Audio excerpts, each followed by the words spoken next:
Bienvenue sur l'émission Constellation, qui se propose d'explorer en votre compagnie les arcanes stellaires et diamantins où nous conduit la poésie de tout temps et de tout lieu.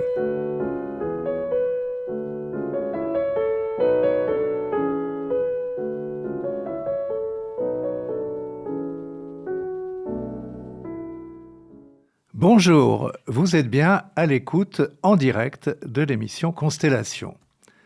Le poète Yves Bonnefoy avait donné pour titre à l'un de ses livres « Notre besoin de Rimbaud ».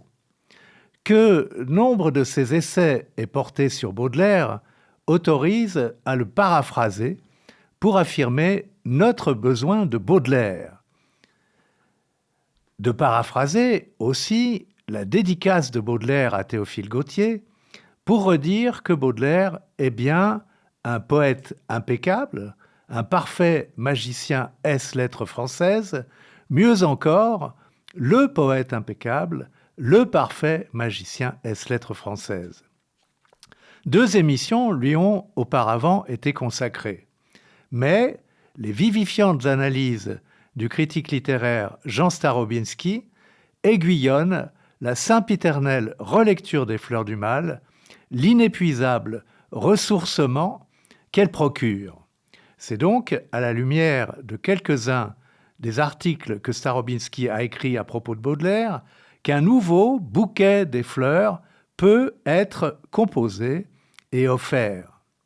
Mais sans oublier qu'à l'instar de l'ikebana, cet art traditionnel japonais fondé sur la composition florale, le recueil des Fleurs du Mal répond à un ordonnancement si rigoureux que tout florilège, le jeu de mots facile oblige, tout florilège, particulièrement dans le cas de ce recueil, est trahison. Et, malgré le pendant aux fleurs que constitue la suite des poèmes en prose du spleen de Paris et l'affirmation de Baudelaire dans la dédicace qu'il adresse à Arsène Housset, je le cite, « Nous pouvons couper où nous voulons, moi ma rêverie, vous le manuscrit, le lecteur sa lecture, car je ne suspends pas la volonté rétive de celui-ci au fil interminable d'une intrigue superflue. Enlevez une vertèbre et les 2 morceaux de cette tortueuse fantaisie se rejoindront sans peine. Hachez-la en nombreux fragments et vous verrez que chacun peut exister à part. Dans l'espérance que quelques-uns de ces tronçons seront assez vivants pour vous plaire et vous amuser, j'ose vous dédier le serpent tout entier. » Voilà ce qu'affirmait Baudelaire à propos du spleen de Paris. Quant aux 126 poèmes de l'édition des Fleurs du Mal de 1861 et les 6 sections qui la composent, on peut dire que l'ensemble répond à une architecture, à une composition et à une progression savante depuis l'idéal jusqu'à la mort, en passant par les tableaux parisiens, le vin, les fleurs et la révolte. Autrement dit, détacher une vertèbre de cette colonne participe d'un arbitraire qui ne doit pas faire oublier le cheminement de ce serpent qui danse, pour reprendre un titre de poème, ce serpent qui danse depuis la bénédiction qui ouvre le recueil jusqu'au voyage final. Lisons donc le serpent qui danse, la 28e fleur de la section spleen et idéal, section qui, au dire des critiques, renverse l'ordre proposé, puisque les poèmes faisant état du spleen viennent plutôt clore la section, alors que ceux dévolus à l'idéal l'ouvraient. Je lis donc le texte intitulé « Le serpent qui danse ». Que j'aime voir, chère indolente, de ton corps si beau, comme une étoile vacillante, miroiter la peau. Sur ta chevelure profonde, aux âcres parfums, mer odorante et vagabonde, aux flots bleus et bruns, comme un navire qui s'éveille au vent du matin, mon âme rêveuse appareil pour un ciel lointain.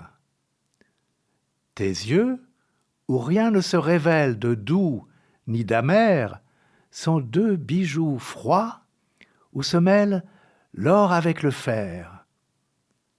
À te voir marcher en cadence, belle d'abandon, on dirait un serpent qui danse au bout d'un bâton. Sous le fardeau de ta paresse, ta tête d'enfant se balance avec la mollesse d'un jeune éléphant, et ton corps se penche et s'allonge comme un fin vaisseau qui roule bord sur bord et plonge ses vergues dans l'eau. Comme un flot grossi par la fonte des glaciers grondants, quand l'eau de ta bouche remonte au bord de tes dents, je crois boire un vin de bohème, amer et vainqueur, un ciel liquide qui parsème d'étoiles mon cœur.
Alors, peut-on, comme Baudelaire nous y invite à propos du spleen de Paris, détacher des vertèbres du serpent?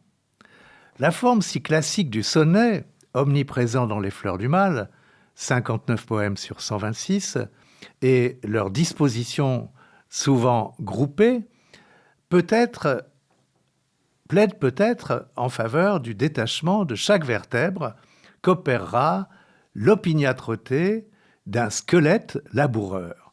C'est d'ailleurs le titre d'une autre pièce, une autre fleur des Fleurs du Mal, la 94e fleur des tableaux parisiens, qui s'intitule précisément « Le squelette laboureur » que je lis à présent. Dans les planches d'anatomie qui traînent sur ces quais poudreux où maint livre cadavéreux dort comme une antique momie, dessin auquel la gravité et le savoir d'un vieil artiste, bien que le sujet en soit triste, ont communiqué la beauté, on voit ce qui rend plus complète ces mystérieuses horreurs, bêchant comme des laboureurs, des écorchés et des squelettes. De ce terrain que vous fouillez, manants, résignés et funèbres, de tout l'effort de vos vertèbres ou de vos muscles dépouillés, dites, quelle moisson étrange, forçats, arrachés au charnier, tirez-vous, et de quel fermier avez-vous à remplir la grange? Voulez-vous, d'un destin trop dur, épouvantable éclair emblème, montrer que dans la fosse même, le sommeil promis n'est pas sûr? Qu'envers vous, le néant est traître, que tout, même la mort, nous ment, et que, sempiternellement, hélas, il nous faudra peut-être, dans quelque pays inconnu, écorcher la terre revêche et pousser une lourde bêche sous notre pied sanglant et nu. Considérons à présent le poème au titre latin Moesta et errabunda, ce qui signifie triste et errante, la 62e fleur de la section spleen et idéal. Jean Starobinski la rattache au genre du poème d'invitation, inspiré du poète latin Horace, et il la relie aussi à celui que Baudelaire nommait plaisamment un ébéniste de Marie-Antoinette, André Chénier. Starobinski montre que l'épître de Chénier adressé à François de Pange a directement inspiré Moesta et errabunda, notamment avec ce distique qui désigne la muse consolatrice, je cite Chénier, « Tantôt à pas rêveur, mélancolique et lente, elle erre avec une onde épure et languissante. » Mais Baudelaire inverse le cours de l'invitation qui, chez Chénier, se conjuguait au futur alors que Moesta et errabunda la conjuguent à un lointain passé. Découvrons à présent le poème Moesta et errabunda.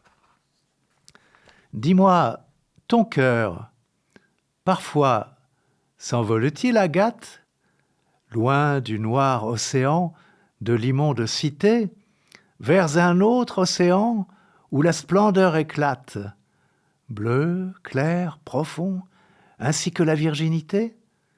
Dis-moi, ton cœur, parfois, s'envole-t-il, Agathe? La mer, la vaste mer, console nos labeurs. Quel démon a doté la mer, rauque chanteuse, qu'accompagne l'immense orgue des vents grondeurs de cette fonction sublime de berceuse. La mer, la vaste mer, console nos labeurs. Emporte-moi, wagon, enlève-moi, frégate, loin, loin, ici, la boue est faite de nos pleurs. Est-il vrai que parfois le triste cœur d'Agathe dise, loin des remords, des crimes, des douleurs, emporte-moi, wagon, enlève-moi, frégate. Comme vous êtes loin, paradis parfumé, où, sous un clair azur, tout n'est qu'amour et joie, où tout ce que l'on aime est digne d'être aimé, où dans la volupté pure, le cœur se noie, comme vous êtes loin, paradis parfumé. Mais le vert paradis des amours enfantines, les courses, les chansons, les baisers, les bouquets, les violons vibrants derrière les collines, avec les brocs de vin, le soir dans les bosquets. Mais le vert paradis des amours enfantines, l'innocent paradis, plein de plaisirs furtifs, est-il déjà plus loin que l'Inde et que la Chine? Peut-on le rappeler avec des cris plaintifs et l'animer encore d'une voix argentine, l'innocent paradis plein de plaisirs furtifs?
C'est surtout la longue analyse d'un des poèmes intitulé Spleen qui souligne l'heureux alliage chez Starobinski de ces deux compétences, critique littéraire et médecin psychiatre, sans céder aux sirènes d'une psychanalyse simplificatrice. Il analyse le premier des 4 spleens qui commence par le vers « J'ai plus de souvenirs que si j'avais 1000 ans ». On ne citera qu'un court fragment de son article intitulé « Les proportions de l'immortalité », article inclus dans le recueil « La beauté du monde », publié aux éditions Quarto chez Gallimard. Le fragment cité imposant aussi une forme décisive et décidée de la diérèse nécessaire à la lecture orale. Rappelons que dans la poésie classique, la diérèse dissocie un groupe vocalique en 2 syllabes, opérant à la fois un décompte juste des syllabes et une insistance articulatoire qui donne un relief particulier au mot sur lequel elle s'opère. Exemple, avec le mot « nation », des mots que nous prononçons avec « i » consonne sont prononcés en vers avec « i » voyelle, ce qui fait qu'un mot comme « nation » comportera 3 syllabes et non 2.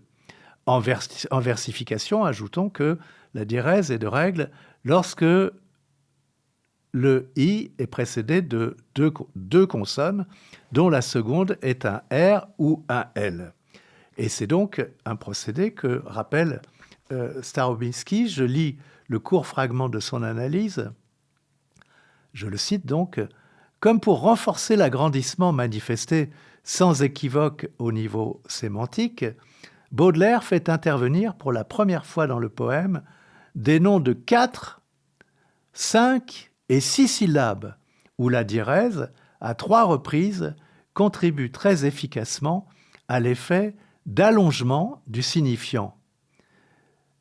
Ainsi, tandis que le sujet lyrique, comparé à la fosse commune, puis devenu cimetière, s'attribuait le recel massif de la mort, voici l'ennui, éprouvé à coup sûr par le sujet, mais introduit dans le poème comme une entité indépendante supplantant le sujet, qui accède à ce qui est très évidemment le contraire absolu de la mort, l'immortalité.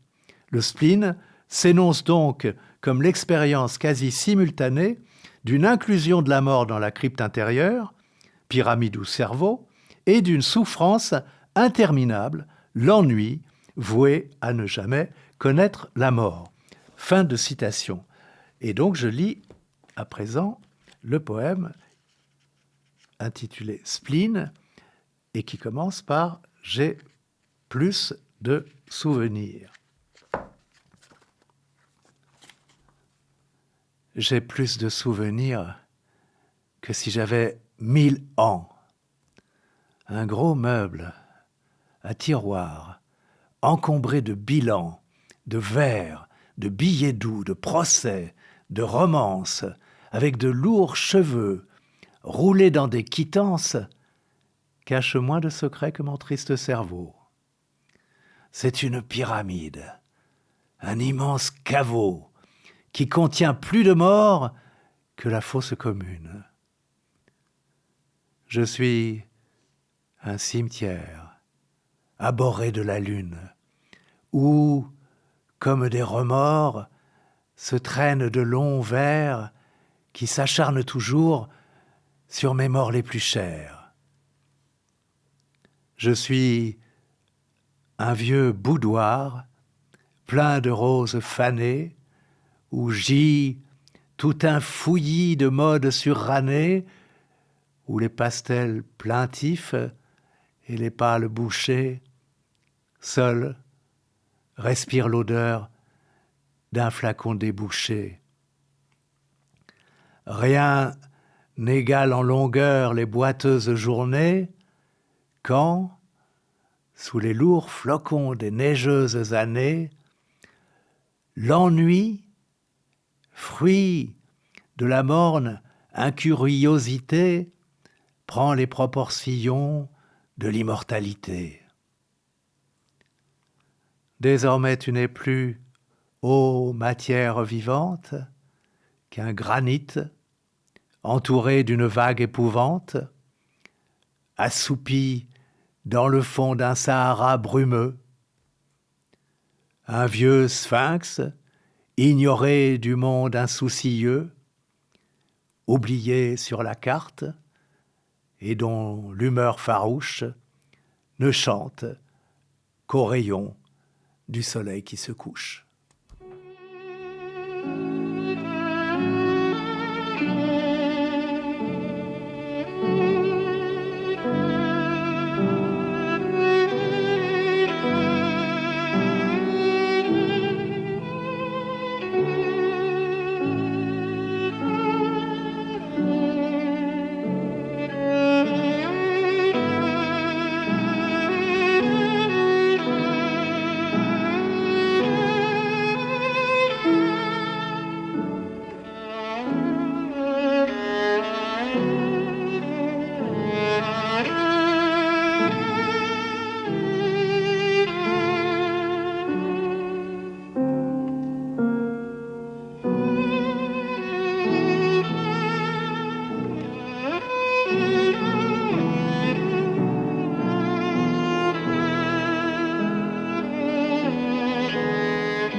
Au cours de cette émission, vous avez pu entendre tout d'abord de Brahms la sonate pour alto et piano opus 120, interprétée à l'alto par Antoine Tamesti et au piano par Bertrand Chamaillou, puis une pièce de Beethoven, le quatuor numéro 1, un extrait du quatuor numéro 1, interprété par le quatuor Eben, et enfin vous avez pu entendre un extrait d'une sonate pour violon et piano de Brahms, l'opus 108, interprété au violon par David Oistrakh et au piano par Sviatoslav Richter.